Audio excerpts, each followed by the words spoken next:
Hi, my name's Sheldon Nesdale. I'm running for Tauranga City Council. I've spent the last couple of weeks reading about the bylaws that affect our city. So firstly, what is a bylaw? It's like a mini law, and it's written by the Tauranga City Council to prevent people from being a nuisance, to encourage public safety and those kind of reasons. So next thing you need to know is, are they enforced? So you might find yourself breaching some of these laws from time to time.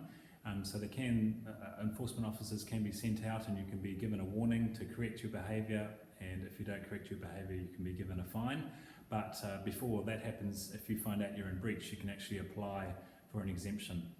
And so basically it's up to the council whether they it's safe to ignore your activity, or if they get a complaint from a neighbour or somebody in the public, they need to investigate. And so it's kind of, it's up to them. So here's, there's 18 that I particularly took my attention, so I put those on my blog article, but I just wanted to draw your attention just to a couple of examples that I found most interesting. So the first one is, if you've ever planned to make a sandpit for your kids at home and you thought it would be nice to get some free sand from down at the beach, I'm afraid you can't do that. Under the Beaches Bylaw 2007, you can't remove sand without a special permit from council, so better not do that then. The next one, a bit of a surprise, is I've gone down to the beach a couple of times and you see a bit of charcoal in the sand and you kind of wonder, oh, those naughty people lighting fires in the middle of the night, but it actually turns out you're allowed to do that. So you can light a fire on the beach below the high tide mark, as long as there's no fire ban around the place. So I've found that quite interesting. Next one is you can't have more than 2 dogs at home. So I don't know about you, but if you have more than 2, you can get a special license from the council to have more than that, but otherwise you can't. Next one is just about freedom camping. I had no idea there was so many freedom camping spots all around the city. There's a big map that shows you all the places where you're allowed and not allowed. But one thing that kind of caught my attention in this section was that you can't deposit your rubbish into the public trash bins. So I found that quite interesting, because what else would you kind of do with it? Of course you'd be tempted, you'd be parked up next to a shower block or toilet block and there'd be a public rubbish bin there. Of course you want to get rid of your rubbish and put it in the bin there. So I don't know what's expected there. Maybe the freedom campers are to go and purchase a council rubbish bag, put the rubbish in there and take it to a waste transfer station, perhaps. Another one that caught my attention is chickens. So you're allowed to have up to 12 chickens at home, but you can't have any pigs, goats, bees or roosters. So if you want to have more chickens than that, you have to get a permit. And maybe if you'd like to apply for a permit, if you'd like to keep some bees, you can do that as well, as long as there's nobody nearby with a bee allergy or complains about the bees. So yeah, you've got to watch out for that.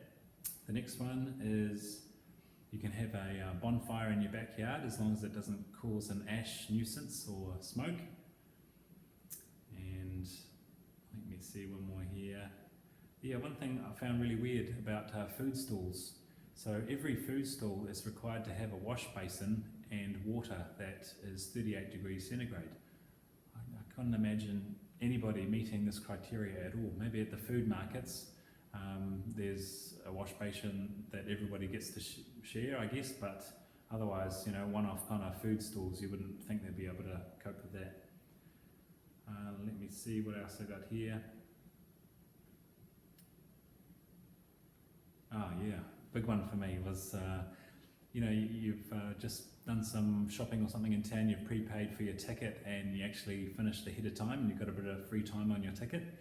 And I don't know about you, but you might have given it away to a stranger and said, hey, here's an extra hour or half an hour for free, here you go. Apparently that's not allowed under the bylaw. You can't transfer that prepaid ticket to somebody else. So that was a bit of a surprise.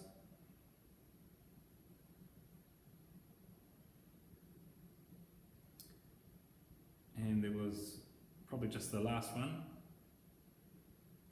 And just the last one is that the council cars got in a bit of trouble a few weeks ago in the newspaper for parking on the street car parks, but not actually prepaying for a ticket. And there was a few people in the public that complained about that because it was tying up the parking spaces and they had the cheek to not actually prepay for a ticket. But under the bylaw, the Traffic and Parking Bylaw 2012, they're completely all council cars are allowed to do that. They can park anywhere they like for free. So, yep. So that's a bit of a wrap up of the Tauranga City Council bylaws. I found it really interesting to read through those. I didn't mention it was about 550 pages long, but 300 pages of that was just about all the just lists of streets where you 30 km/h streets, 50 km/h streets, 60, 70, 80, 90 km/h streets. But the biggest section was 200 pages just with the no parking lines, you know, the yellow dashed lines on the side beside the curb. So it listed every street and every part of every street in the whole city where those lines are painted. So that was like 222 pages. So yeah, I skipped through that a little bit. So yeah, thanks for your time. As I mentioned before, I'm running for Tauranga City Council, and I'm probably doing a bit more than a lot of people, pre-reading a lot of the council documents, so I'm up to speed on things. So thanks for listening.